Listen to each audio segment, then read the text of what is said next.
Look at all that money, yeah, the money that they spend.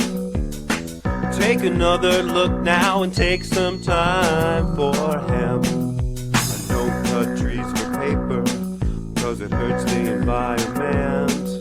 Stop deforestation, yeah, it's time for hemp. Oh, an acre of hemp makes 20 barrels of oil. No need for pesticides to poison all our soil. People got no food, they got no clothes, they got no rent. Well, right now it's time for hemp. Thank you for taking time for hemp. I'm your host, Casper Leitch, and we ask that you hit the like button below and subscribe button and share us with your friends. That's how we let the whole world know how we are raising a voice here to let everybody take and look at the reasons why it is time for hemp. On the broadcast, also keep in mind that anytime you hear the word joint, you need to hit your bongs, your vaporizers, your pipes, whatever it is that you utilize to partake to take time for hemp.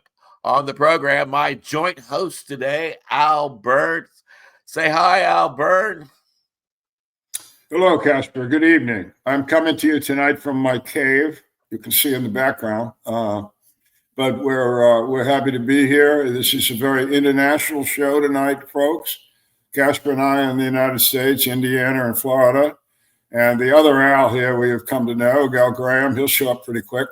He's in Canada. And then our guest tonight is from Australia. So we're pretty cool. And that is true, Al Graham up there in Canada. You're letting everybody know how important it is to take time for hemp through the PACE radio network, right? That's for sure, Casper. That's for sure. And just so you know, it's feeling like minus 20, 25 here in good old Canada. And we got so much snow over the last week. It feels like we're finally getting to the end of cleaning it up. Well, that's groovy to hear. And I know that we have a guest on the other side of the planet. And I think their weather is a lot different than ours. I would think so. We should find out. What do you think? I think so. Why don't you bring him on? All right. Well, at this time, we'd like to welcome Lauchlan Grout to the Time for Hemp broadcast. And Lauchlan is with Hemp Farms Australia. Good afternoon, good evening, and good morning, I guess, in the land down under over here. It's a pleasure to be here. Thank you, Al, and Casper. Thank you for being here. I understand you're quite a pioneer there in your neck of the woods. You have been actively trying to help people understand the importance and value that's found in this remarkable plant and all the wonderful things that can be done with it. Couldn't have said it better, Casper. So we've been at this for about 10 years now.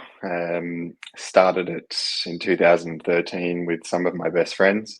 And I think we all share the same vision as the gentleman on this call for a better future with sustainability around industrial hemp. And really, I guess we'll get more into the crux of how we started and the story behind the passion that keeps us going every day in this industry, in this company. But definitely the sustainability aspects, the repetition of what activities we're undertaking and how they've already sort of been undertaken before the legalization of industrial hemp, as it was tied and stereotyped to medicinal cannabis. So yeah, we're all fighting the same cause here, and I think we're all on the same page of what hemp can do. And it's been an incredible journey for us so far in finding out the, I guess, unknown benefits of what industrial hemp can do. And yeah, I really look forward to showcasing some of those things with you today. Well, unless I'm mistaken as well, you're also very involved from the beginning of like germination to picking the strains to making certain the types of plants that are being utilized for the products and different types of products that you put out. It gives a large spectrum of information and a wide variety of products that can dazzle the world around us. Yeah, but wait a minute. I want to know this. We've all been doing this stuff for decades. You have not, although a decade is a long time for your involvement. What got you here to begin with? I mean, you didn't just wake up one day and say, "Oh shit, let's get together with my buddies and do this stuff." What triggered you? What was the intellectual intrigue that brought you into this whole subject matter? Start us off. Honestly, great question, Al. So it was a combination of things. I don't know if there was some sort of whiff in the air at the time that had myself and 3 other good friends of mine under the same sort of consciousness thought pattern. But we were all listening to the likes of Joe Rogan, back in 2012, 2013, when it was sort of initially just starting. We read a lot of books, written by the likes of Alan Watts and Terence McKenna, and we're sort of deeply diving through that sort of psychedelic psychonaut phase of our lives and trying to understand more of reality as it seems. And I think taking a large interest in sort of the history of certain industries that died out in the world or in the history of the world. And one thing that kept popping up was obviously Manitoba Hemp Harvest and their incredible hemp protein products that they were offering and still do offer. My best friend at the time, and still is my business partner in HFA today, he had to get his gallbladder removed. And with that, he wasn't able to continue consuming whey protein. So he needed to switch to a plant-based protein just for the digestibility of it, so he wouldn't lose all of his weight. We heard a lot about industrial hemp and how it was such a good plant protein, and how hemp protein as a plant protein compared to other plant proteins is one of the most digestible plant proteins in the world, almost double the amount of digestibility as pea protein. So it's sort of just confused as why industrial hemp as a product, even as a nutritional product, wasn't known. So we conducted a lot of research and started to realize the differences between high THC or high CBD cannabis compared to low THC and low CBD industrial hemp. And once we figured out those differences, we realized that there was quite a big opportunity on the horizon, just due to the little competition or even headway that had been made in Australia in terms of hemp. Just to give you an idea, there were only 2 breeders that had dedicated a majority of their lives to breeding genetics that they'd brought here from Canada and China back in 1995. They had been localizing those genetics to tough, sort of restrictive Australian climates. And over that 10-year period, until we met those breeders in around 2010 to 2013, it became very apparent to us that there needed to be a lot of work done to get this commodity industry going. There was a lot of opportunity, especially for people of our age at that point in time. We were only about 20 at that point in time. And I think the excitement around building a new commodity industry from the ground up with little to no competition excited us. Also, the fact that industrial hemp, not only for its known benefits at that point in time, there's a lot of unexplored unknowns about industrial hemp and what it could do, not only for potentially soil rehabilitation, but also for the sustainable fibers and textiles that can come from it, the building products that can come from it, the fact that hemp steel, also hemp plastic that is compressed in the right way, is 6 times stronger than steel and can also outperform in terms of fire retardation compared to steel and other products. It just blew the concept out of the water for me, and the fact that no one was looking at it not only bugged me a little bit, but also just told me that this either hasn't been done because it's impossible, or it hasn't been done because it's been too hard. And I put it in the too hard category, which got me really, really going. So really, that is the real trigger that got us. The fact that no one else had bothered, and the fact that this plant with such incredible benefits was being disregarded so heavily. That also blew away Jack Hare. I remember Jack knew about the Henry Ford hemp car, but he wasn't able to find proof of it. And I was interviewing a gentleman by the name of Gateway Galbraith at the San Francisco Earth Fair, and Jack was on hand, and he just got a fax from the Henry Ford Museum that verified that Henry Ford had used hemp in the auto body. And he found a film that he unearthed, and it shows Henry Ford hitting the back of the vehicle with a sledgehammer. And the narrator says, you know, more lighter than steel and more durable than steel. And we've known since 1930s that what you just said to be true, that you can make steel out of this plant. And why it is that it's so unknown at this point is beyond my comprehension, especially in the world that we live in, where we're supposed to have mass information at our fingertips at any given point in time. Yeah, I know. First time I read Jack Hare's book, like I was blown away. I went, "Holy shit!" It was one of those books that you put it down, you had to pick it right back up again.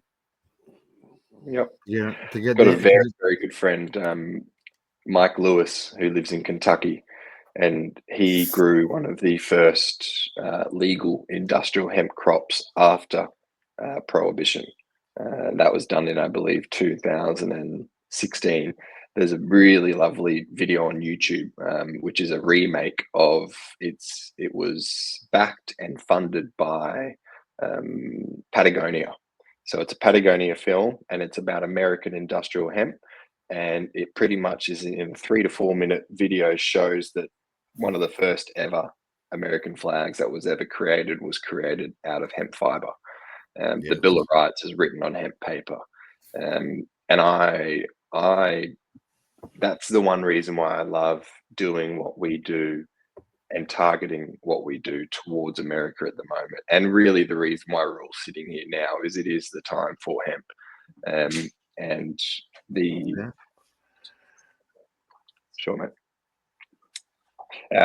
It is the time for hemp, and as we've seen, pretty much the work that's already been done in the States and the story about that, there's already such a huge history there.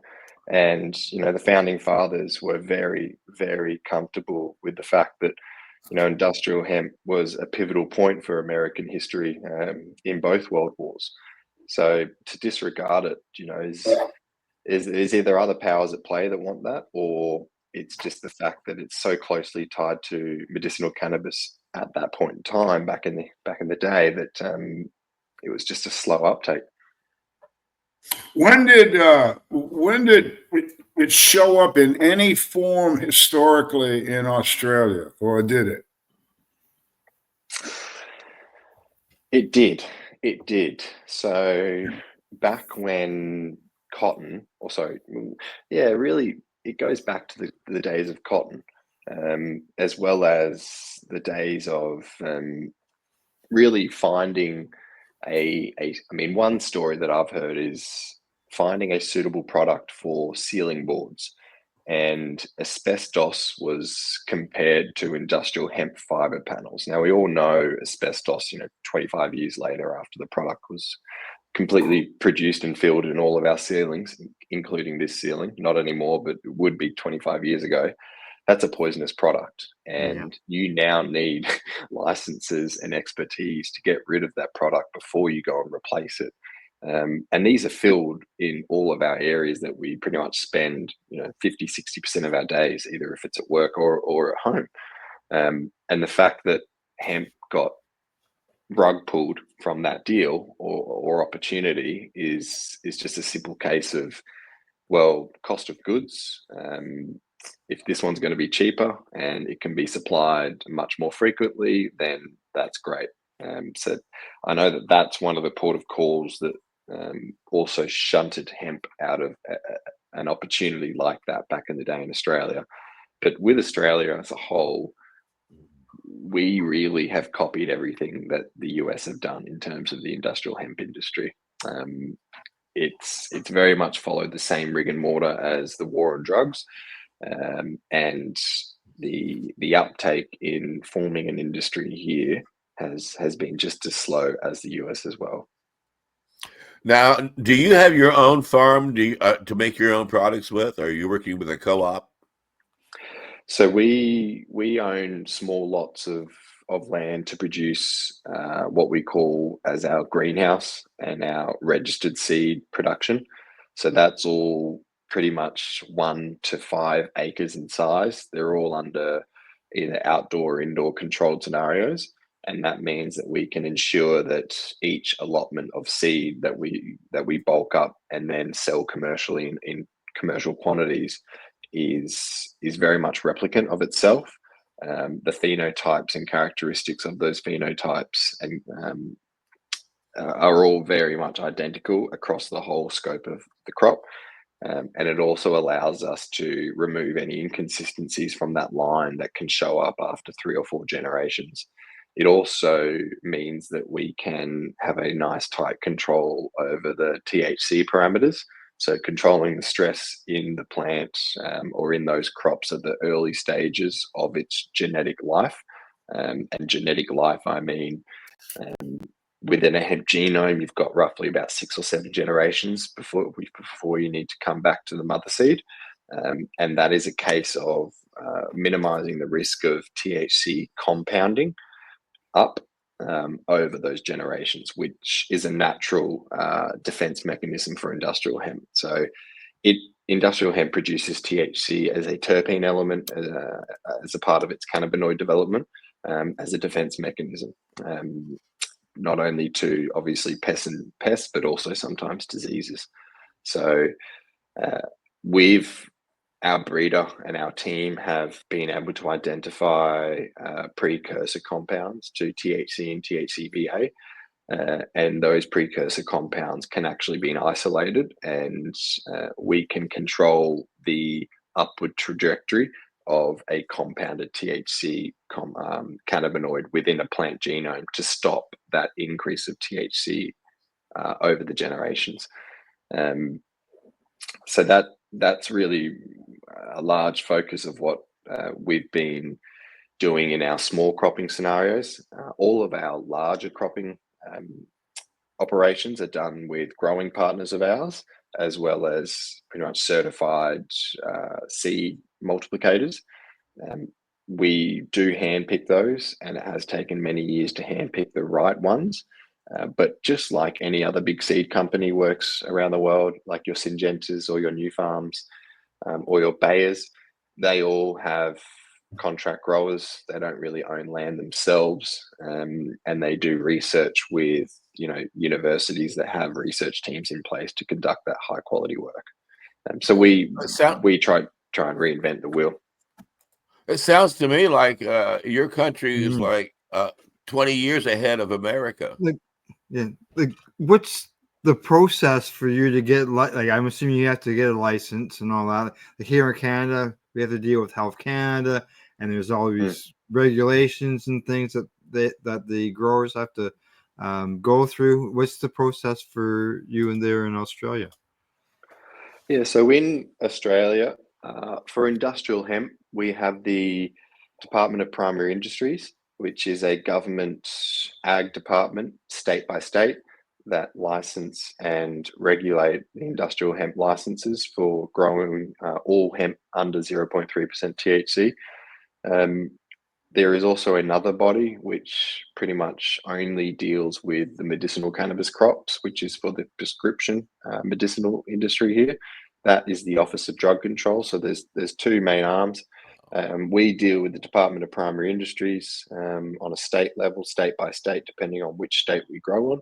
And if we are wanting to export seed to a different country, such as America or South Africa, we have to run under a license and permit that is a part of the Office of Drug Control. So it's a much higher regulatory body, purely for the fact because they regulate the medicinal and pharmaceutical side of that industry. But the DPI here are very good. They are probably understaffed, but that's purely due to the probably scale of the industry and where it's at in Australia. We have formed industry bodies such as the Australian Hemp Council, Queensland Hemp Council, and that's how we communicate with those government departments to either improve licensing regulations or really just a voice for the industry to bounce off the regulatory bodies to better improve how everything can operate. Let me go back to right at the beginning. Your hemp industry in Australia is regulated by agriculture people. Is that correct? Correct. How about that, guys? Yeah, Right. wow, Rocks. amazing. Where it should be.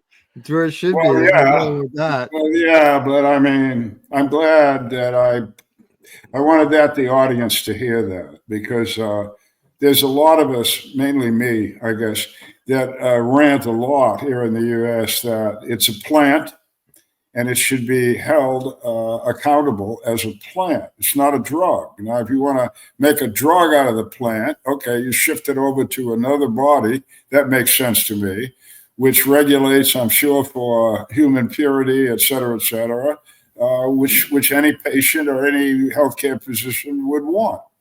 So you got a dual thing going there, but I like the idea. How about you? Is it working? It's working. Yeah. Good. I think there can be a lot of improvements, that's for sure. And I only mean really improvements around, and this is the really one thing that bugs me about some of these regulatory bodies, and it's not their fault. And I understand that and respect that fully. But what bugs me is farming's all about timing. And when you need to put a crop in the ground, you need to put a crop in the ground. And when it rains and you've got subsoil moisture, you need to use that. And if you don't, well, then you got to pay to irrigate, and that's an extra cost. And if, for example, we submit a sowing notification or planting notification to let the regulatory body that we're planting this variety at this location at this time, if they don't get back to us in 3 weeks, for whatever reason, we can't actually plant. And if we miss that planting window, they don't care. It doesn't matter. And when we're talking about using genetics that have been built upon a structure of GDD, which is growing degree of days, if we miss a sowing date and the daylight focus within that day is an hour longer, for example, or half an hour longer than what we'd shoot it for, we'll miss the perfect optimal flowering window for our variety. The whole crop will be probably 20 to 30 days later than expected. And then that pushes the timeline back now to then, for example, deliver seed to America, which takes 45 days on a ship. So like these contingencies they've come back to bite us in the butt at some points because the timeliness of regulatory bodies getting back to us hasn't occurred efficiently. And like I sit on the Australian Hemp Council as a vice president, so I know what crops are going in where, and if it's really a busy time for regulatory bodies to receiving hundreds of papers to approve thousands of crops. No, there's only ever really 1 or 2 crops potentially nationally being grown every month, so it's not a huge task. So that's one of the things that does bug me, and I think that'll just improve over time. But yeah, those are some of the things that can really bite you in the butt if you're not prepared. Another question you just popped in my head. I was in the Navy forever, and I've been on a lot of ships. So when you put these seeds on a ship, what is the physical condition of those seeds? I mean, how do you pack them? Is there humidity control, temperature control? What's going on there? Yeah, temp controlled containers, and the way you pack it is very important. So we pack on pallets in 25 kg bags, so 50-pound bags pretty much. And we have a temperature control unit within that container, which registers over the course of its travel time the temperature going up or down. Now, the shipping lines guarantee us a range of temperature between 8 and 12 degrees C. Now, if it pops out of that range for too long, then we'll have a case to then, I guess, make an appeal to that shipping line, whether or not there was damage occurred on the sea due to the temperature rising to 20 degrees Celsius for 8 hours of the trip. Then we'll know that that could have an effect on the germination. It might not, but it could. And if it does, we can make an appeal for that. But that process there, really, whenever the seed's out of your hands and not in your control, it's always a risk. So when it's on a ship in a container, sitting at 8 degrees Celsius at about 40% relative humidity, we're safe. Any variances within 10 to 15% of that is fine. But anything drastically outside of that, then there can be some issues in terms of the quality of the seed. Yeah. The United States, you probably have heard that in the past we had federal patients that were supplied cannabis by the federal government, even though it wasn't by federal law medicine, but they gave it to them as medicine. And, very contradictory policy. But the cannabis grown for these patients was grown at the University of Mississippi and was shipped to another state, North Carolina, by semi-truck to be made into cigarettes, if you will, joints for these patients. And our examination of the shipping method was that these trucks were not temperature control vehicles at all. The pot was packed in 55-gallon blue drums, which are, food quality drums, but nevertheless sealed up and put in a truck. And they get there when they get there, and they handle what they handle. And the result of the seeds and the material delivered to North Carolina was shit. That's what it was. And so I'm happy to hear that. And I was hoping I would hear what you guys have done is appropriate. My country, it's still got a lot to learn. We could learn a lot from you guys. When we were talking earlier, just before the show started, I told you that I was very interested in nutrition. You've touched on nutrition. Could you go a little deeper on that for us? I guess it's the seed nutrition, the oil of the seed. Is that what you were concentrating on? Correct. Yeah. So it's hemp nutrition, or hemp seed nutrition as a whole for humans and animals, is quite extraordinary. So it's got a very high protein count. As I said, you can get up to around 60 grams of protein per 100 gram serving. Very, very high for a plant, and it's also very digestible. So you're actually receiving a lot of those plant proteins. It not only contains all of the 10 essential amino acids, but it's got a very, very rich and balanced omega-3/6 ratio. That ratio is about 3-to-1, which is not really seen in any other oils. Obviously, the oil helps with joint mobility pain, reduces arthritis symptoms. Great for animals in terms of coat repair, joint and mobility repair. Natural anti-inflammatory as well.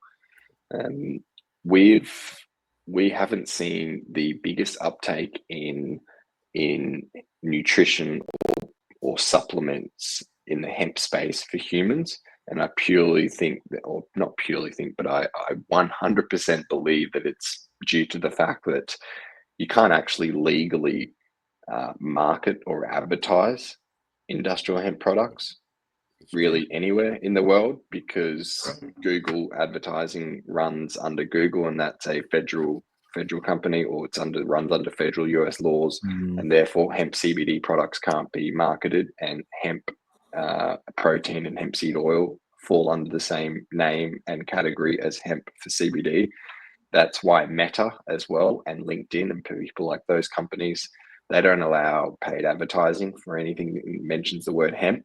So all of these fantastic hemp brands out there pushing protein products and nutraceutical or supplemental products with hemp as an ingredient can't actually sell it to their target market because their ads won't be listed. That's a big resistance and challenge for these brands as well, and I think has a huge discrepancy on the uptake of this type of product. In terms of the animal feed side of things, we've had a lot of positive uptake for livestock with hemp, although it's not 100% approved because the what do they call it? It's pretty much the residual limits of certain compounds within hemp, so potentially THC or CBD. They don't know what the levels of liability, levels of detectability are within it yet, and they haven't set a safe, limit to how much can be present in the product before you give it to an animal that might be going through to human consumption. So at the moment in Australia, they don't really allow, it's similar to America, but they don't allow cattle or chickens or pork or pigs, for example, to eat anything that falls under the industrial hemp category, just due to those levels of detectability of CBD and THC potentially in the meat or fat. Which, look, the studies have occurred around the world. I know there's been studies in Europe that have been done. I know there's been studies in Texas on cattle in small amounts of animals that have been done, and the levels of THC and CBD within those animals is bar detectable, if not in the milligrams, with no effect on the end consumer, from my understanding. So, look, as a whole, hemp is an incredible nutritious product. I think it's one of the best plant-based protein products for weight gain, as well as improving digestibility and gut health. I think it's got a lot of benefit in the livestock industry, but obviously only the byproducts of a food market can support a flourishing commercial livestock market for hemp bioproducts, because you need one without the other. Otherwise, you've got no volume of product actually coming through. Go on YouTube when you get a chance and look up a video. It's called Reefer Roasters. I actually have the rights to that film, and I'm going to try and do something with it. Maybe you'd be interested. But a friend of ours, now deceased, got a bunch of little chicks, got a professional farmer to grow these chicks on hemp seed. That's it. And he did so. During the course of the video, you'll see that the chickens were exposed to various other feeds in competition. And when given a choice, they always went to the hemp seed. I mean, every one of them. They'd fight each other for the hemp seeds, and there's a bucket of stuff sitting over there, and nobody gives us stuff.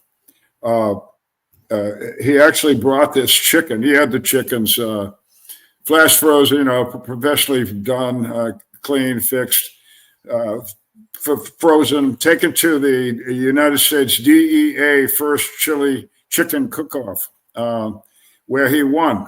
His hemp-based chickens won the best tasting chicken in the DEA cook-off competition. And it was most interesting thing in the whole movie to me. It's about 18 minutes.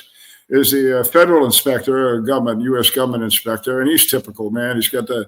He's got creased blue jeans and a nice shirt, and he's got a clipboard, and he's got a baseball cap, and he's 55 years old, and he's in good shape.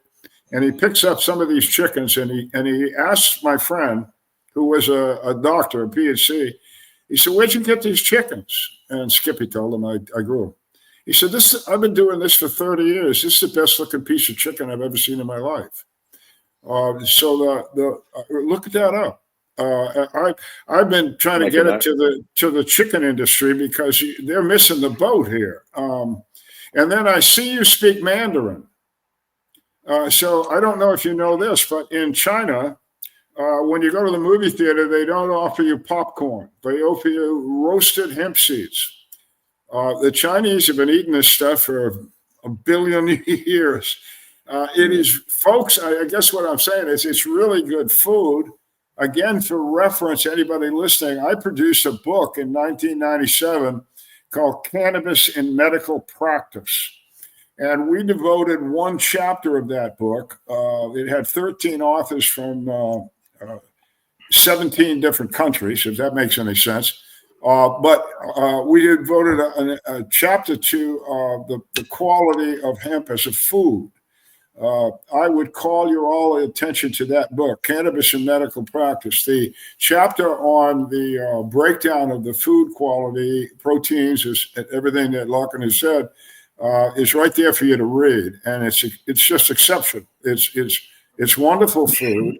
It's wonderful food for humans and chickens. And if you got to figure, if it's good for that chicken, and then we eat the chicken, common sense says we're doing something smart. So I am very, very happy that you are pursuing this. I hope you're very successful with that food product because it can change the world. This is good food, can be grown on any continent, and as we're hearing, can be controlled down to a very tight degree. So I applaud that. I'm glad you're into it. Now, Appreciate it. When it comes to the hemp, even on the cannabis end of things, some people just think that cannabis is just cannabis. There's only just cannabis. There's not a variety of cannabis. I'm at your website and I see that you guys have seeds for sale. I'm assuming by the looks of it, maybe it was more along the line of, selling large quantities of it. And you've listed different varieties of the seeds that are available. Correct. Yep. There's also a catalog at the top right. You can click on it. There's a catalog there you can download Right there, which has our full suite of different varietals in there. So what are people Now, growing for? Are they growing? seeds, Are they growing for food? Are they growing for fiber? Are they growing for fuel? Are they growing for a stony sensation? Are they growing 40 acres at a time? Or are they only growing 4 in the closet? No, so majority of our customers and growers are all 40 hectares plus, so 80 acres and up.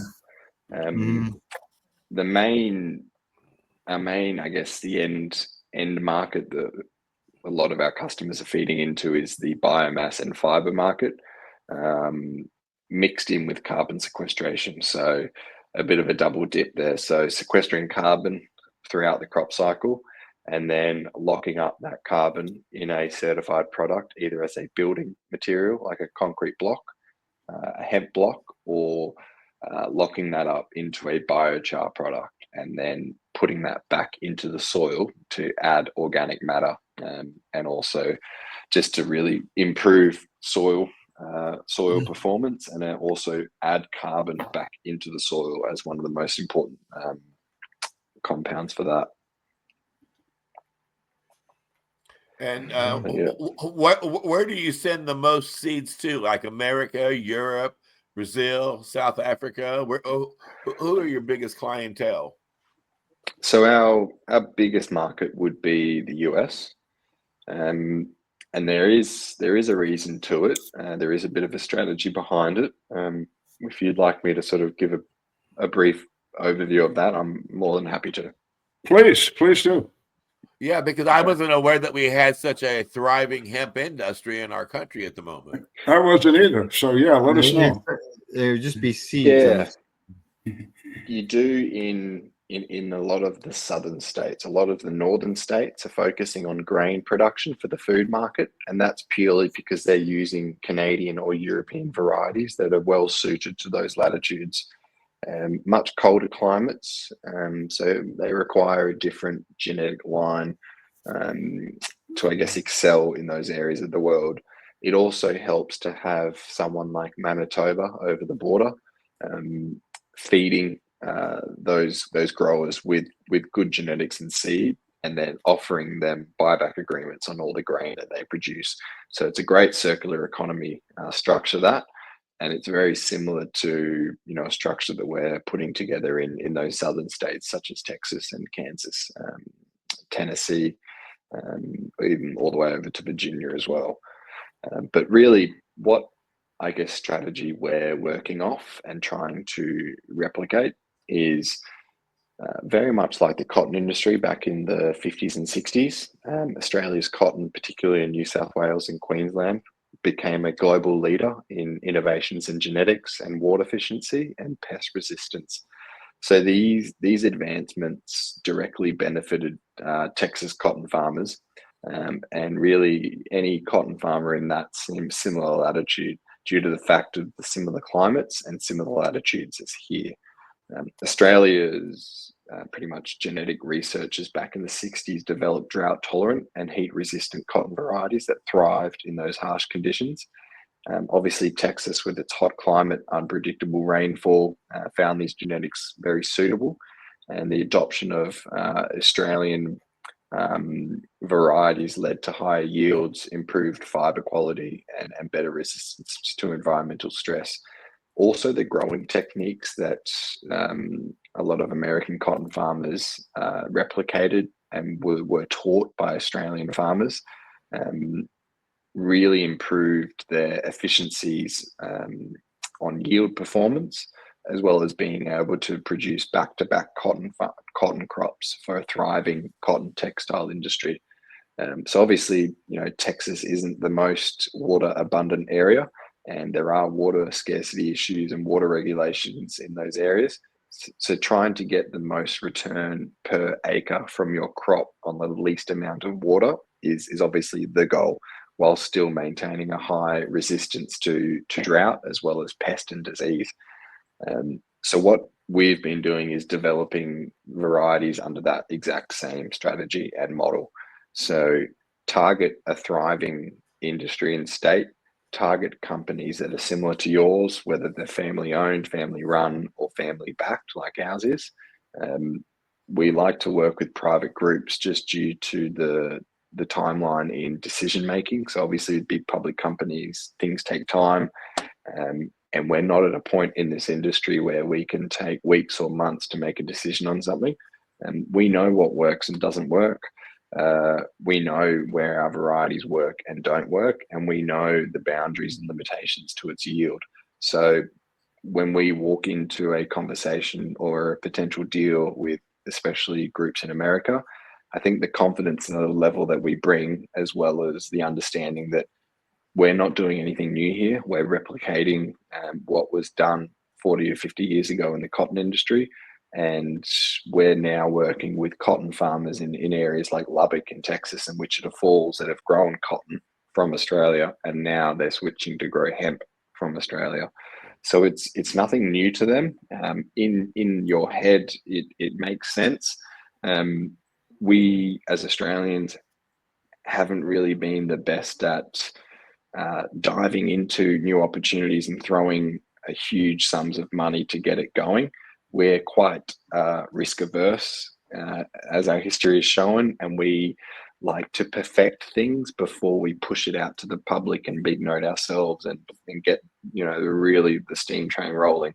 So we've wanted to pretty much get our product as close to perfection as possible for these people, and then once they've grown it and they've seen it in their own world and they've seen it grow in their own land, that confidence is then shared, and then we can all grow together.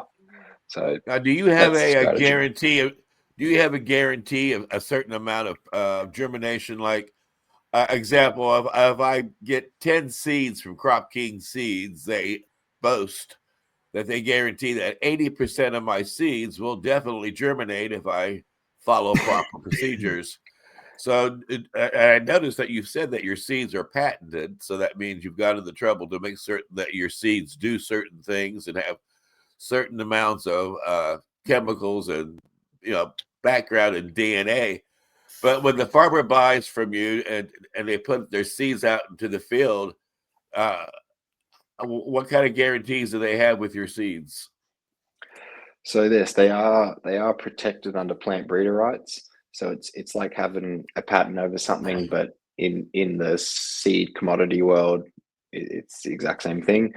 It means that we can protect the varieties from being replicated and stolen to a degree, and that's obviously under our management and control.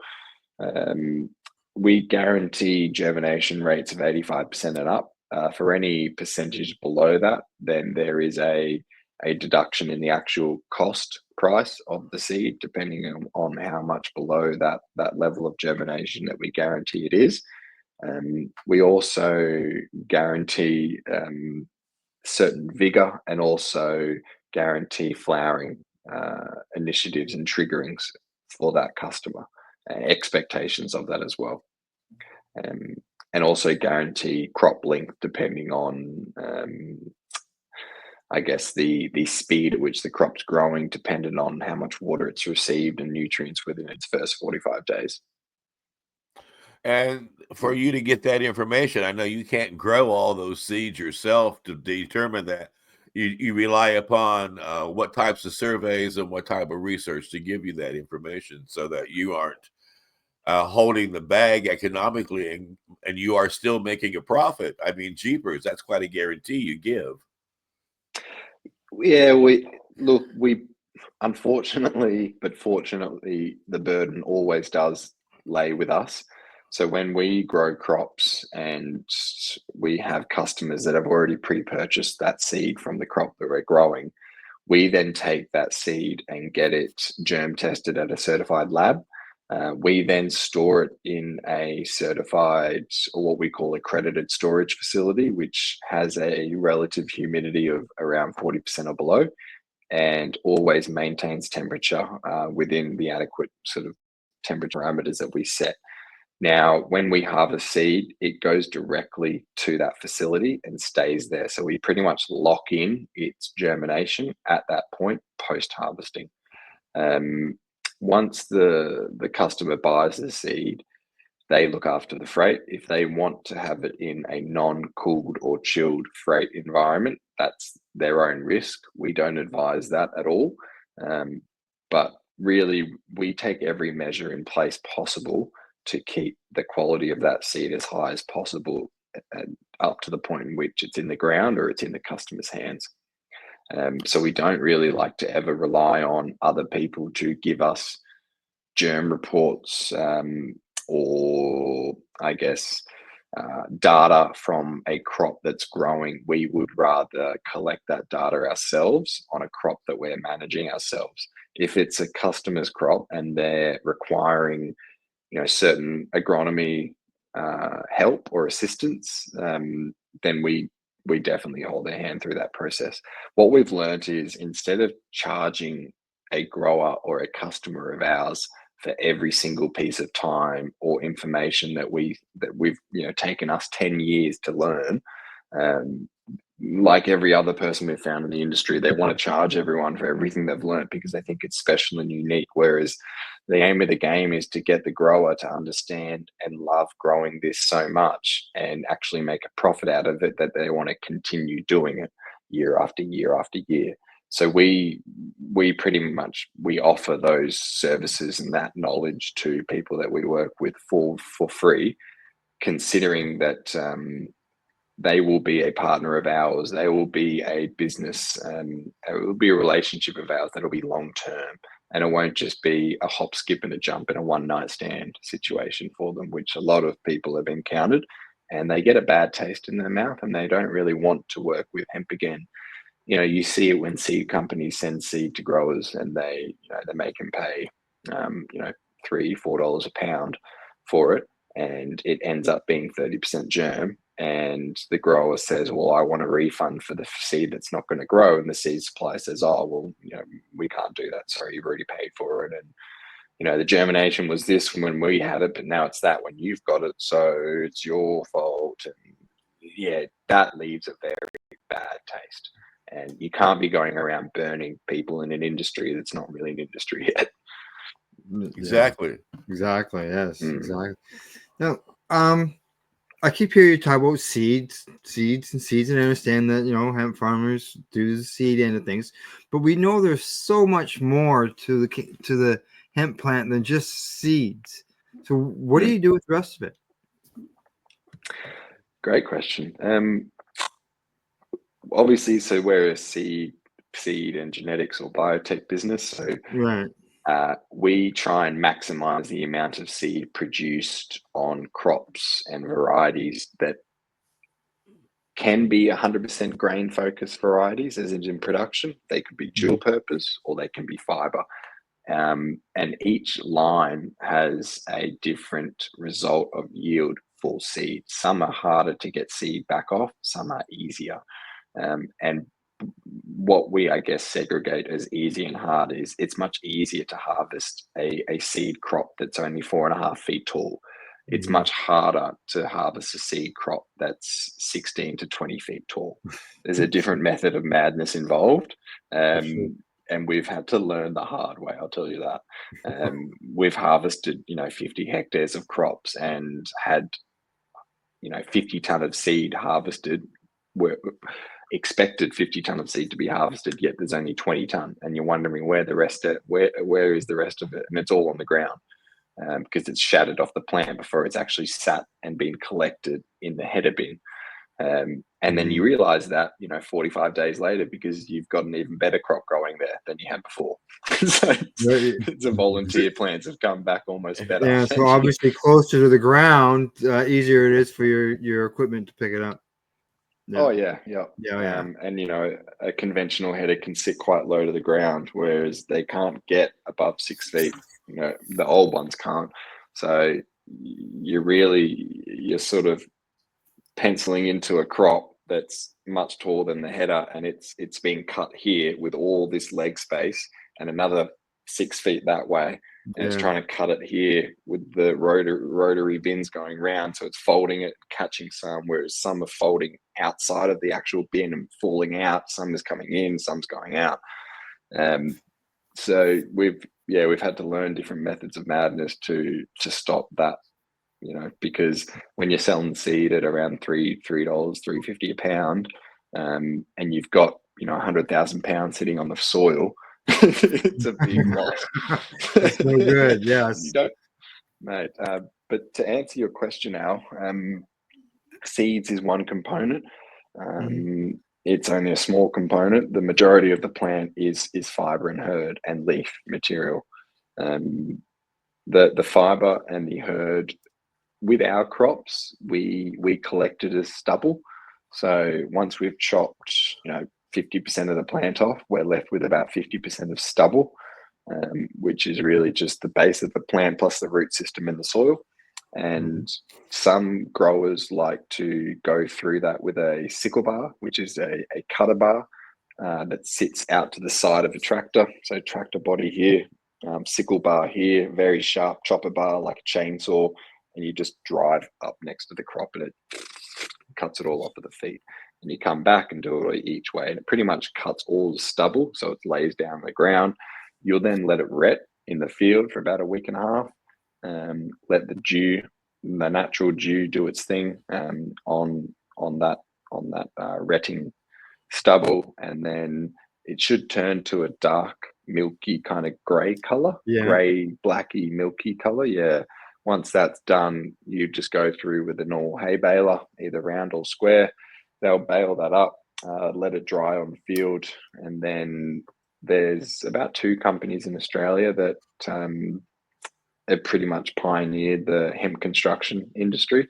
So there's a lady that her name's Clara Marilowski. She's great. She is pretty much the main buyer for a lot of stubble crops of hemp in Australia. So she'll come around with a big B-double truck or a couple of them, pick up all the bales, and then they'll go to a housing project that requires hemp hurd for it. Nice. Some farmers actually like leaving the organic matter in the ground and leaving that stubble there because it adds an extra element of shadowing on the soil. So you wouldn't realize it, but that much of stubble with the sun rising up and over, the actual shade of that stubble and millions of stubbles all through the crop, all in lines, that shade literally stops majority of subsoil moisture from leaving the ground just purely from that shade. Oh, So that's why people like leaving it in there. And then when they put another crop in, they'll cultivate and sow, as in plant, in between those stubble lines. Yeah. nice. Good. So it can be, put into many uses then in the end. Absolutely. And putting it back in the Yeah. ground is never a bad option. So No. Some No. farmers prefer that because it'll give an extra kick and reduce some risks on their next crop. help Now- rebuild the soil. So Now, we had a guest on here recently who I asked him, how come that we're not taking the hemp industry to the next level where we're using it to create homes and to do 3D printing of homes and create fibers and foods. And here in America, where we're boosting this fantastic market and making it, world class. And he said that it is still too cost prohibitive to harvest it, and that it's still a very difficult plant to harvest. Is that the case where you are dealing with your hemp farmers? I'd say it's more so the case of it's a difficult plant to process.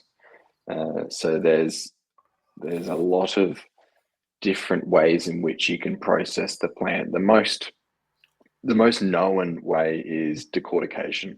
And decortication plants typically from Europe, because they pretty much were the founding fathers of decorticating hemp. They're very expensive, very costly. There's some groups in Texas that have spent upwards of $100 million US on European branded decortication processing plants. Wow. That'll spit out, up to 10 tons of material an hour. But really, a decortication plant is very similar to a cotton gin plant. They both achieve the similar result, but for different plants. There is an argument to say that a cotton gin can be refurbished for little cost to be able to take hemp bales on it that have been decorticated. So there is no need to reinvent the wheel for ginning hemp. You can put it through a cotton gin and achieve the same thing. And I believe that is happening in some areas of Texas in a very large way. And a lot of that material is heading over to places like India and Bangladesh for textiles. Wow. nice. Yep. Oh. So you talk of different hemp strains, if that's the correct word, for different purposes. How many strains does your company work with? So we have about 9 varietals of industrial hemp. Our breeder, John Hall, he was one of the 2 founding fathers of industrial hemp in Australia.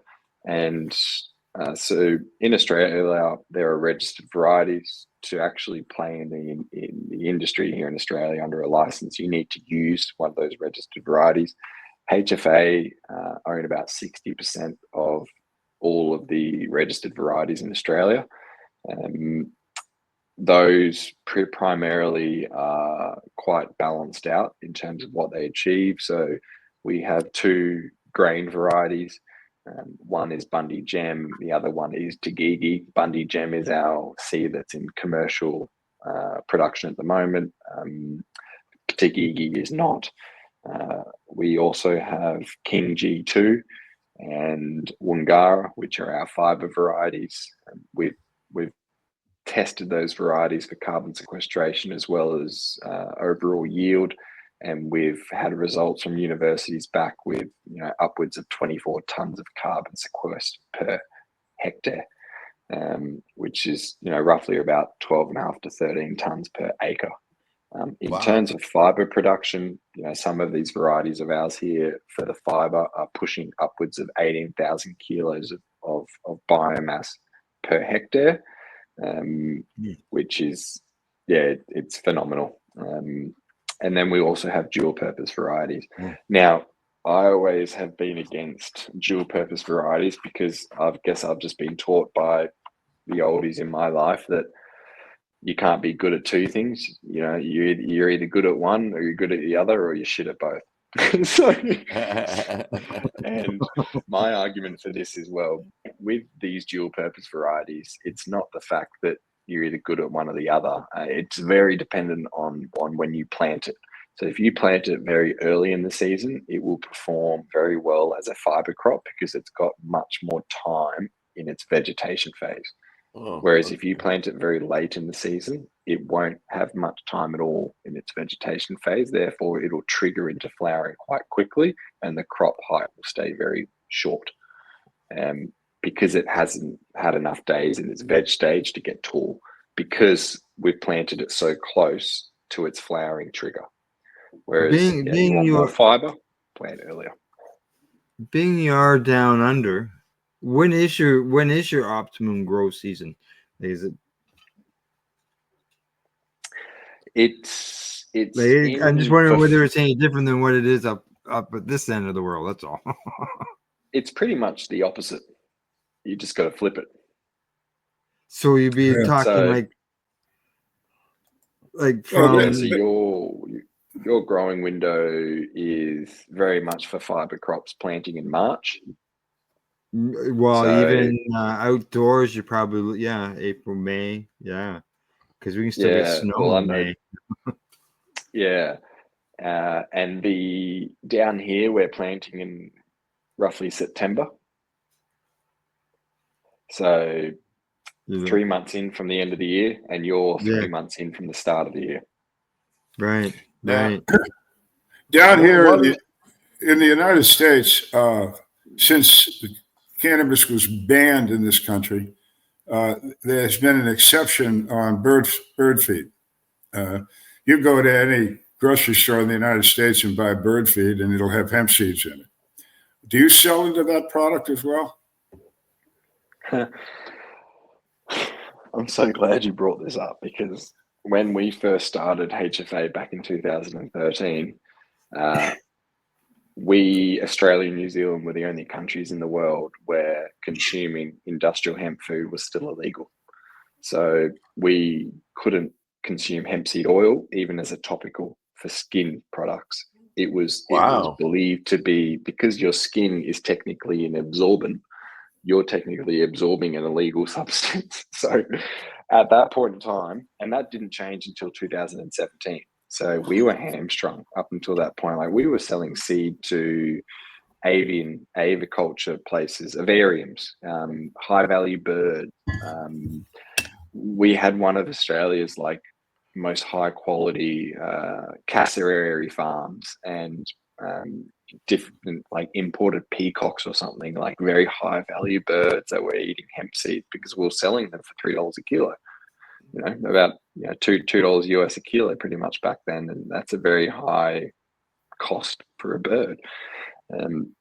So that was really how we actually got things going, and how we survived in the initial 4 to 5 years was selling majority of our crops for the most we could to bird high quality premium bird producers.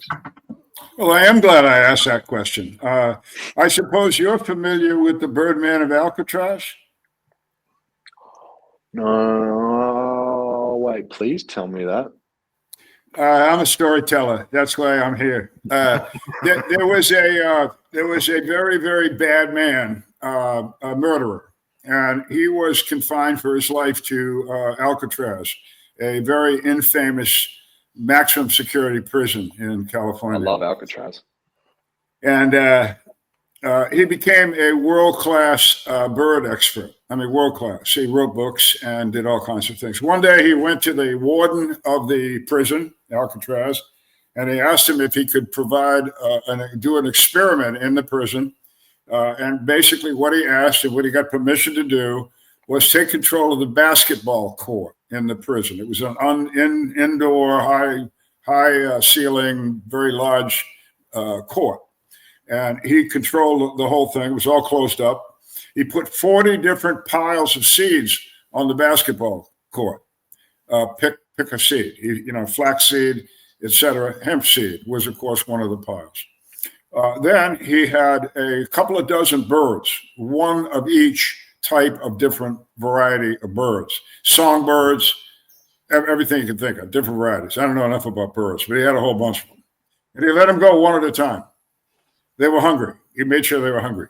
He let them go one at a time. And every single bird had its choice of where it wanted to go and eat. And every single bird went automatically to the hemp seed. Again, a nature telling us this is pretty damn good food. Yeah. So again, I emphasize it again to the audience, and I hope I'm talking to you too a little bit. Don't give up on this. Animals in our world are very essential to our life. We don't like to kill them, but we got to. It's the way this friggin' place works. You got to die to something else to live.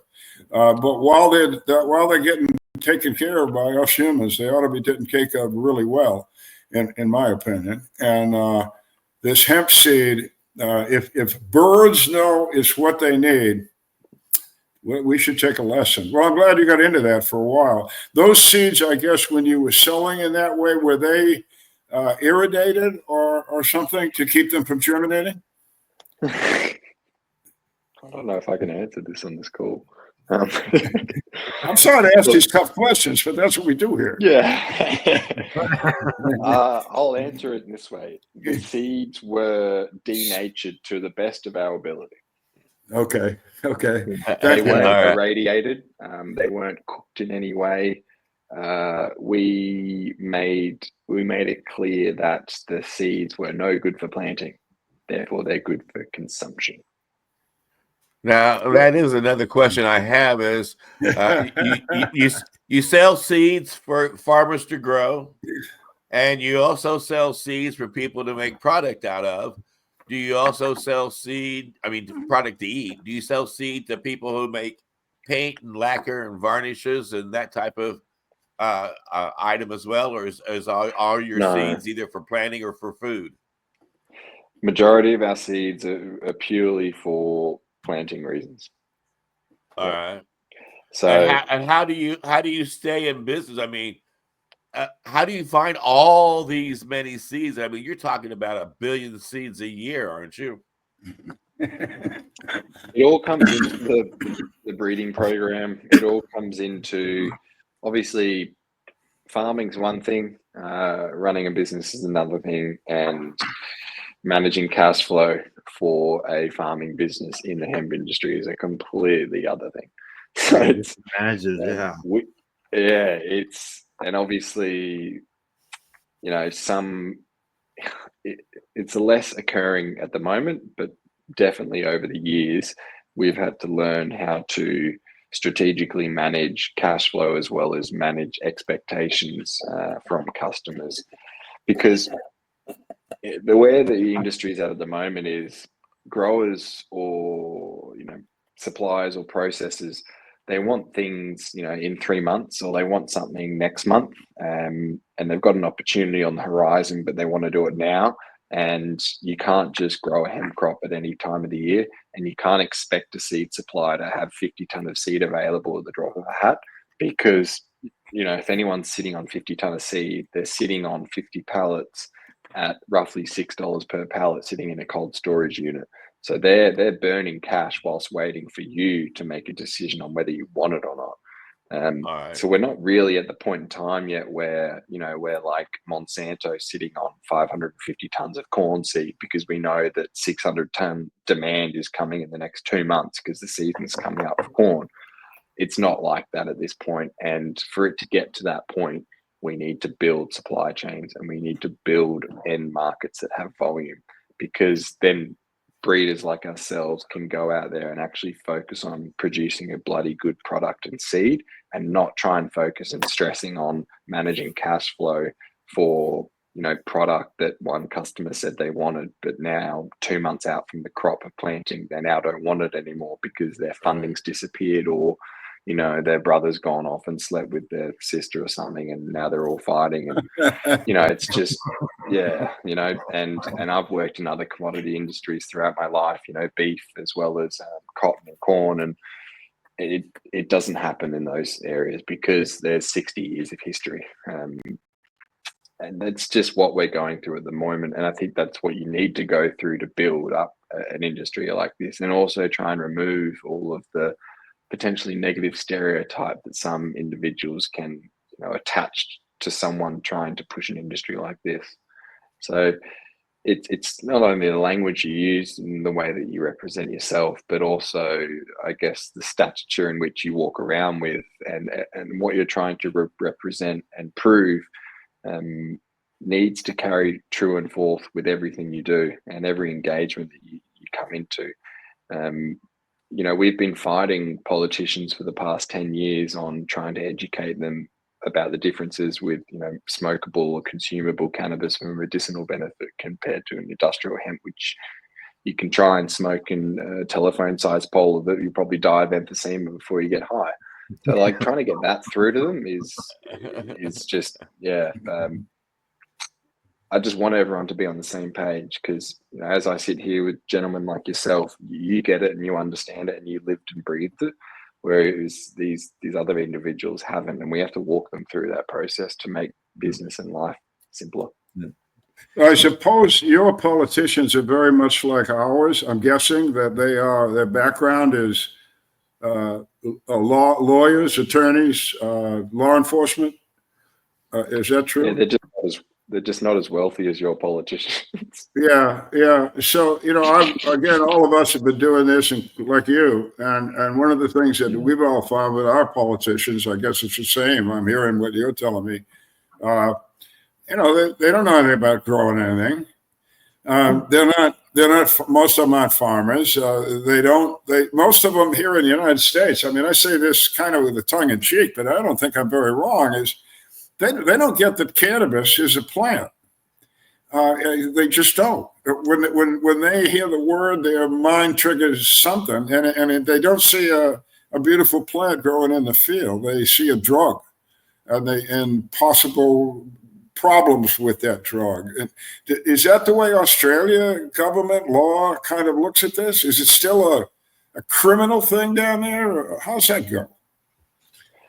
It really, exactly like you said, gets put into the basket of too hard, too fast to deal with right now.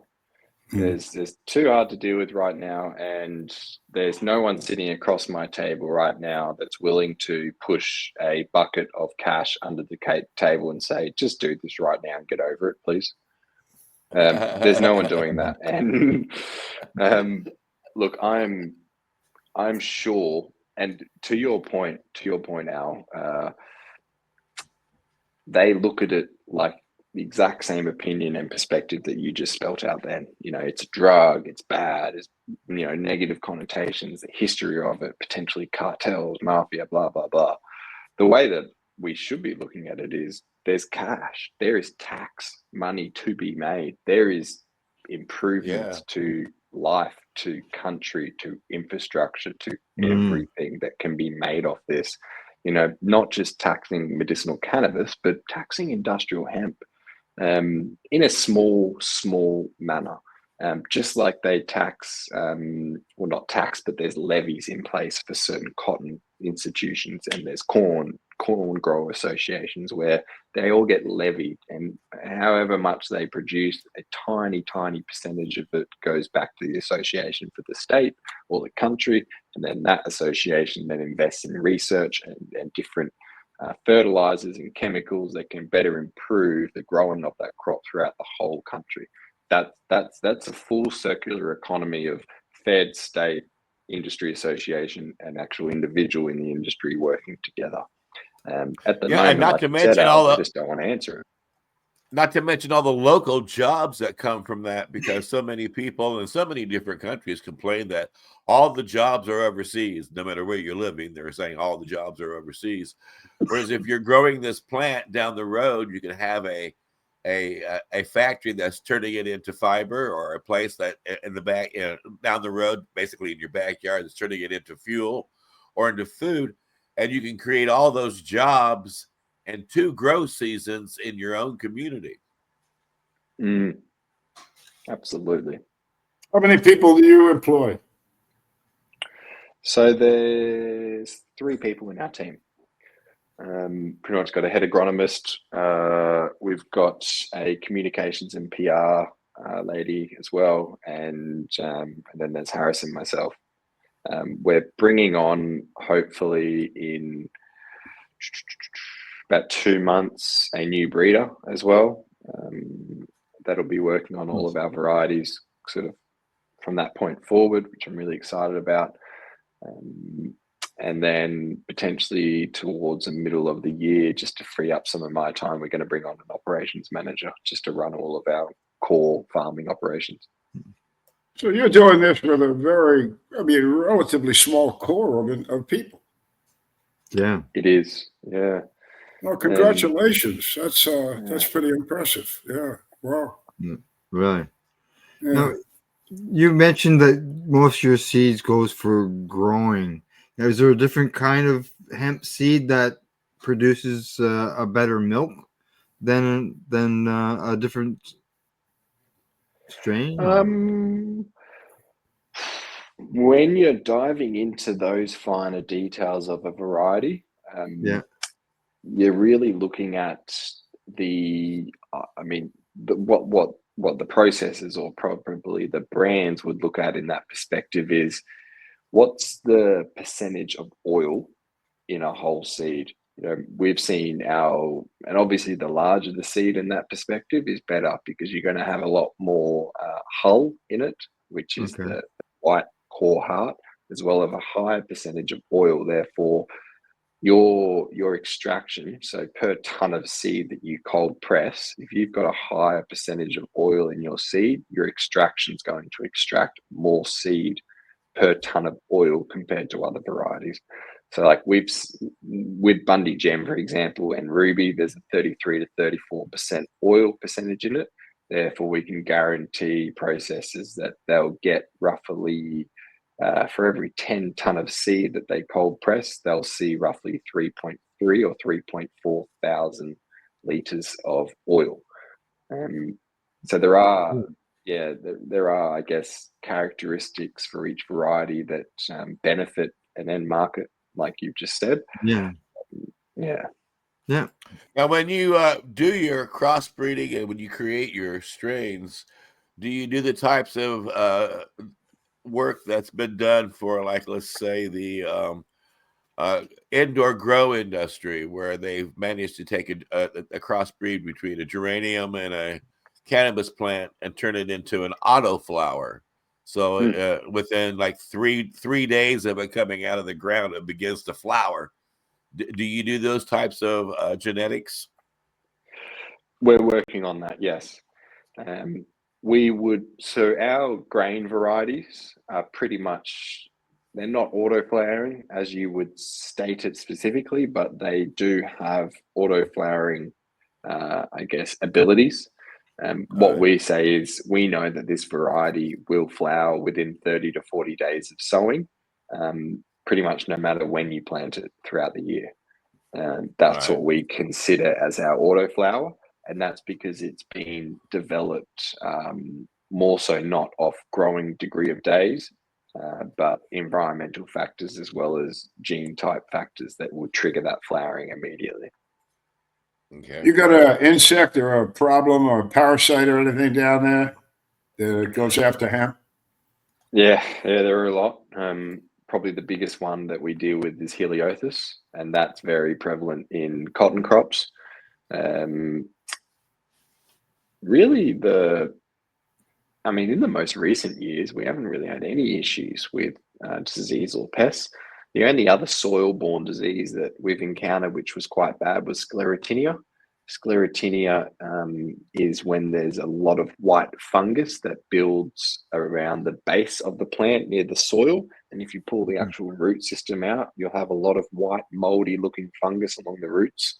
So sclerotinia is really only prevalent in areas of high humidity and high moisture. And that's a lot of our sugarcane and bean production areas in far north Australia. Because they grow beans there every day in and out. They're pretty much planting and harvesting every day. So it's non-stop throughout the whole year. And we have grown crops in bean country before. And a lot of those varieties that they're using for beans are resistant and have been built to resist sclerotinia. We encountered it. We took plant samples from that diseased field and then pretty much identified or grew further plants that didn't have those disease pretty much existing. And then we then created a new line from that line as a disease-resistant crop of sclerotinia. So then we could actually continue following years growing in a high bean production area without the risk of sclerotinia. So identifying diseases is one thing, but then producing variants of the same line of varietal to then withstand that disease is another process in itself. Does that transfer to Texas? Is that a problem in Texas with the same affliction? No, I haven't seen it there. No, Texas is quite dry, which is good. Yeah. We've got a lot of humidity. Like in areas up north, the humidities can sit for months at around 90%, sometimes 92%. It's wild. Yeah, you literally get out of the car or your house and you're immediately sweating. Yeah, it's interesting. A long time ago in a place far away, I swapped my Jeep for an Australian officer's Land Rover, I guess it was. And was it a Land Cruiser? Yeah, that's what it was. He had mine for 2 weeks and I had his. We had a blast. We tried to destroy him. Anyway, I was pretty impressed with this officer because we were in Vietnam, and it was really humid and it was really wet and it really sucked. And he didn't have a problem with it. And he told me that he was from a part of Australia that was normal. So I guess that was North Australia. He fit right in. Now I understand. He liked what was that beer he liked down there? It had a tiger on the can. You guys still got that beer? I think it was Tiger Beer, wasn't it? Tiger Beer. Yeah. He was. Yeah. Yeah, okay. He was drinking a lot of that. I remember that. It was good stuff. That is good. That's from Singapore. Is that what it is? Okay. I thought it was your stuff. Okay. It's drunk a lot here though. They love it's Foster's is yours though, right? Isn't that Australian? Yes. Okay. All right. Yep. Well, so where do you see that? Go ahead, Al. I was just going to tell another story. Go on, Casper. So where do you see the hemp seed industry going on a global basis? Do you see it going more towards farming? Do you see it going more towards food? I truly believe that one of the most important directions that hemp is going in is the role that it's playing in the carbon economy. I believe that the role that it's going to play in soil rehabilitation processing, so removing PFAS and removing heavy metals such as boron and nickel and zinc and all of the large, or I guess bad heavy metals that are in our soils. It is a great remediator of those things. I think that will benefit our infrastructure construction projects, such as building airfields, building or rehabilitating mining sites that need to be rehabilitated back to their original condition once they've been, destroyed or used or dug up. All of these programs in which bringing environments back to their original, I guess, state is there's a role for hemp to play in that, and there's a role for hemp to play in the rehabilitation of those soils. There's also, as the icing on the cake, you can rehabilitate soils from heavy metals and PFAS whilst at the same time sequestering carbon from that soil. So you've got a double revenue stream from, killing two birds with one stone there. I think expanding the international collaborations between, investment boards as well as processing platforms and big grower groups will open up the industry to a large commercial and viable volume that the cost of producing products won't be ridiculous. It won't be cost ineffective. And I think the more that we see larger players of commodities dive into this industry and actually start to see, you know, the, I guess, comparable differences between what they're doing now with a subpar product and what they could be doing with a hemp included product, will shock many in a good way. So really, Okay. yeah, they're the three areas that I see it pushing. Who's in charge with the seeds? Which country? Who's got the show here? Are you in the top three? What's going on? Look, it's hard to say at this time because I'd cut up the areas of viability of seed into two: Northern Hemisphere and Southern Hemisphere. Northern Hemisphere is very much dominated by the European breeders because they've been doing it much longer. A lot of those European breeders have obviously exercised their activities in Canada and made a name for themselves, and now big brands in Canada like Manitoba have taken on those varieties and localized them and created their own. That's happened over the past 25 years. Yeah. So they've got their stuff down pat. When you start to bring industrial hemp closer to the equator, you're now talking with tropical and subtropical varieties, which is a very different game to be playing in with hemp. Hemp's originally from Siberia, so trying to bring it into a very drought-stricken environment, little water and high heat, is the complete opposite to what it's genetically originally used to. So it's a lot of time, a lot of patience and money that goes into adapting these varieties to a climate and condition. I would say Australia and China have the biggest advance in terms of viable varieties for tropical climates, whereas Europe is much more advanced in terms of far distances from the equator, so far north and also far south. So like in Tasmania, for example, that random little island off the southern end of Australia, a lot of the European varieties work well there, but as soon as you bring them to mainland Australia, ugh. Oh, really? Wow. I had once a big involvement with a wheat farm 200 miles south of the Canadian border, North Dakota, right in the middle of the place. And when we got done harvesting, on average, we pulled out a net profit of about $50 an acre, which is not much, but if you got a lot of acres, it adds up. But right north of us, 200 miles, the Canadians were growing hemp. We were growing wheat. They were growing hemp, and they were netting out at $200 an acre, 4 times what we were doing. Is that profit margin still valid? It's hard to say because it's very different for each end market. The profit margins will differ, obviously, depending on how well you grow the crop and how well you yield it, and then how many inputs you had to get there. And if you're paying for water, that's a cost. If you've got natural in-crop rainfall without irrigation and you get a lot, then that's great. You've got a lot of water without paying for it now.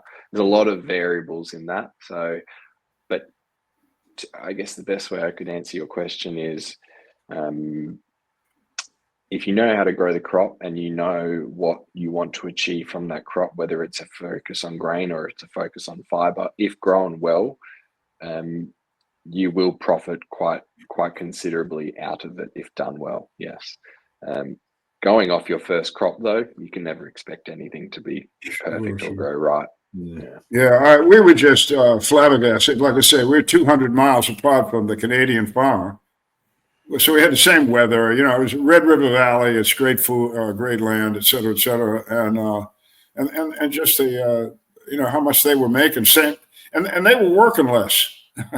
That's one thing I noticed about the hemp crop. Doesn't take a lot of personal care. That plant takes care of itself pretty well, doesn't it? It does. It does. It is essentially a weed. Yeah. It will suppress other weeds as well. as soon as it gets a good canopy cover and it's covering its interrows between the plants, then you won't have any competition with weeds. And once it gets up and going, there won't be anything that grows beneath it. That canopy cover will cut out all sunlight, so any other potential weeds that'll grow on the actual bed of the crop, the risk is very, very low, and the likeliness of it is low as well. But really, those first 30 to 40 days of your crop are the most critical.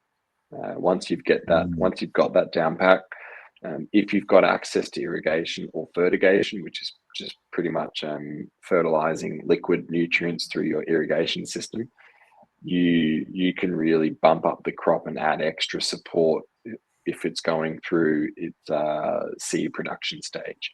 So just after vegetation, you'll enter seed production or flowering, where post-flowering, you'll have seed set. During that seed set stage, you want as much either moisture or nutrients available for that plant to pull from, so that it can exercise that process, efficiently. When she's getting ready to flower, to start the seed, how do you? I guess this is a smart question. How do you keep outside influences, outside pollen that you're not in control of? How do you keep that out of your product? Yeah, pollen drift is a risk as well, definitely. We like to keep any other hemp crop at least 8 to 10 kilometers away. If we've got a lot of what we call pollen barriers, so tree lines that separate our field and surrounding fields. We also look at natural wind flow and direction. So in the valley that we grow in, there is a natural wind direction every day that flows. And we know that, say, upstream, for example, in that wind direction, there are no hemp crops within the area. It's same rules almost apply when you're doing large chemical inputs into crops and you're running, spray rigs over thousands of hectares of crops. You have to make sure that the wind is under a certain level, as in knots, not pointing in the direction that's going to spray. You're not going to have potentially Roundup drift onto a neighboring's property and then their whole crop dies.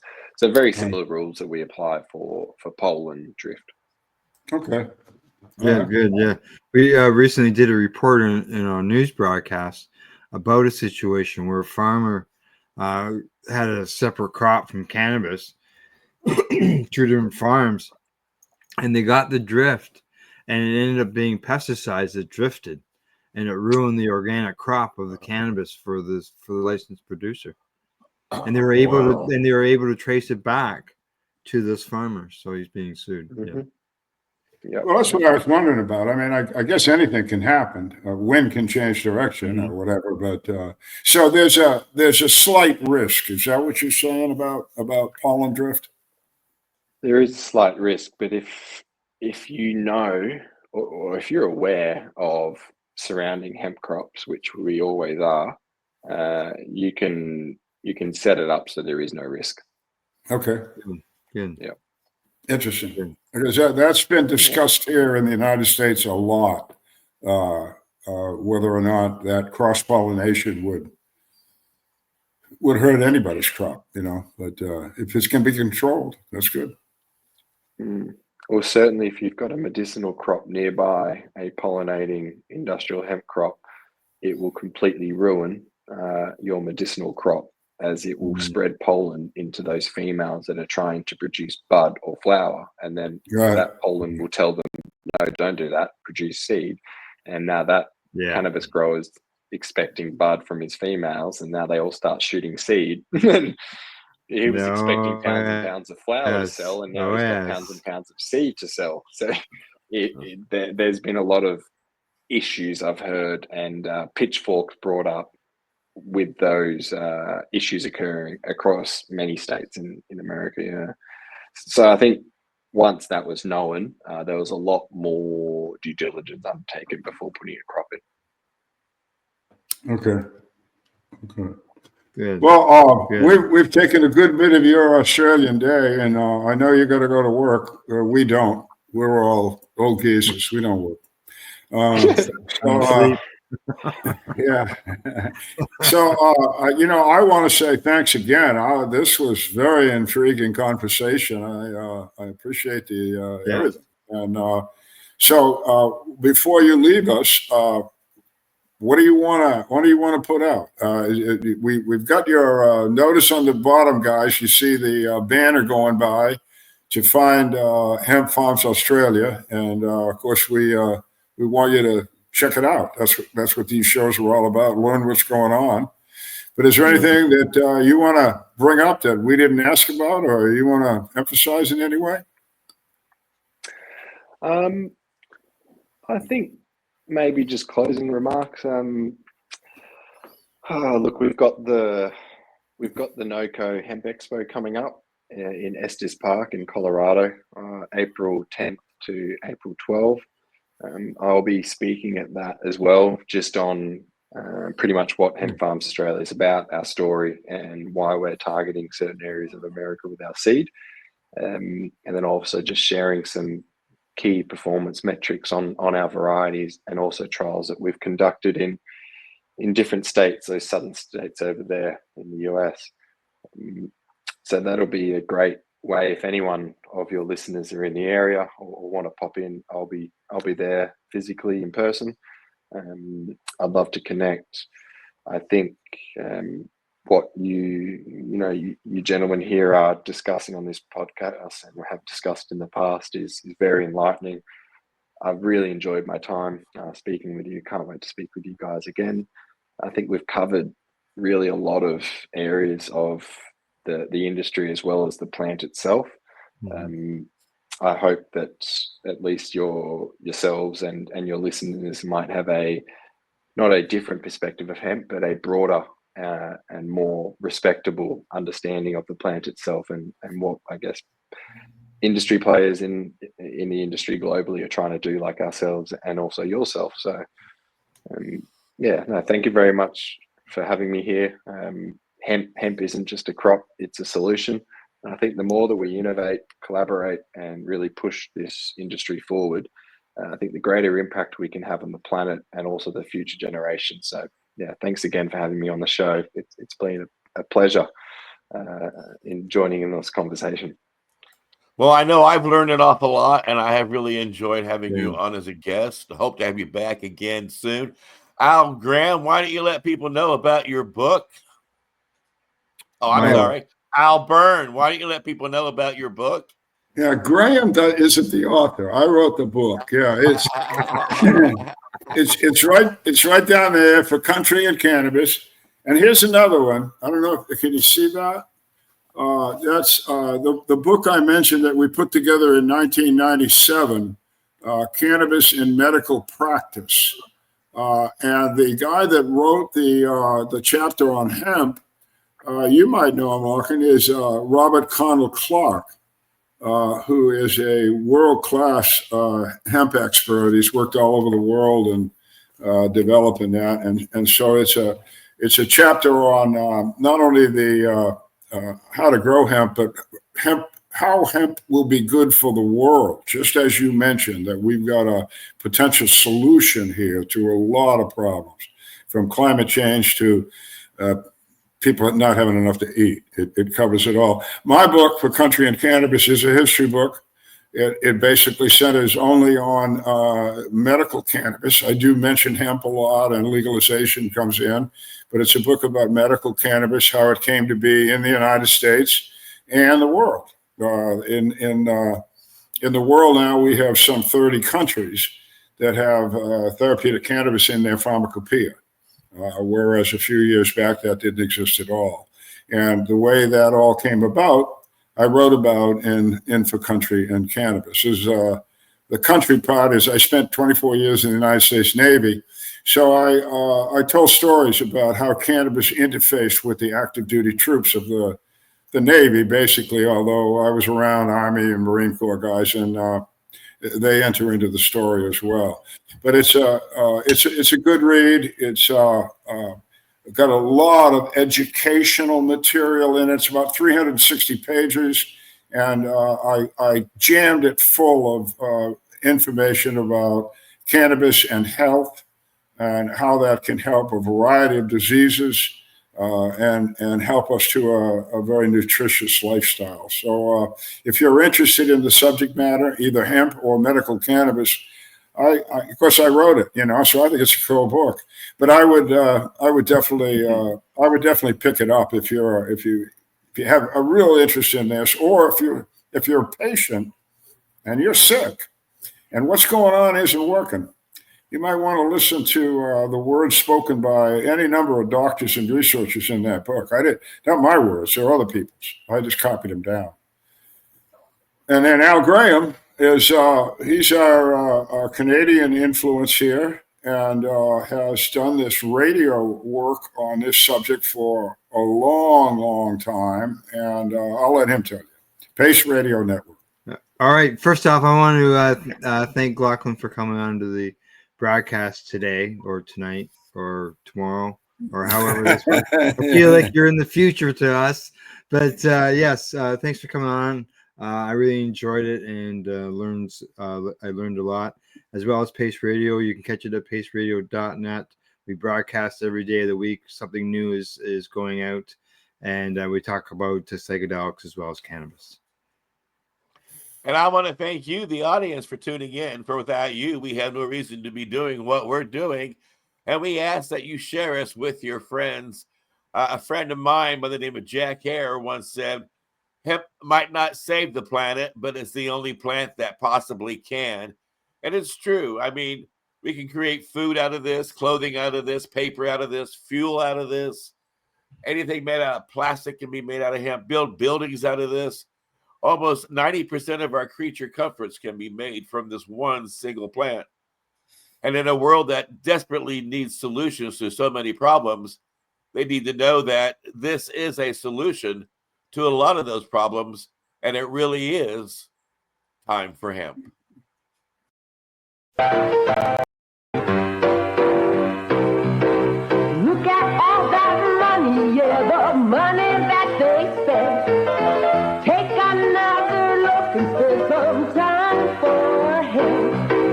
Don't cut trees for paper, cause it hurts the environment. Stop deforestation, yes, it's time for hemp. Whoa, an acre of hemp makes 20 bales.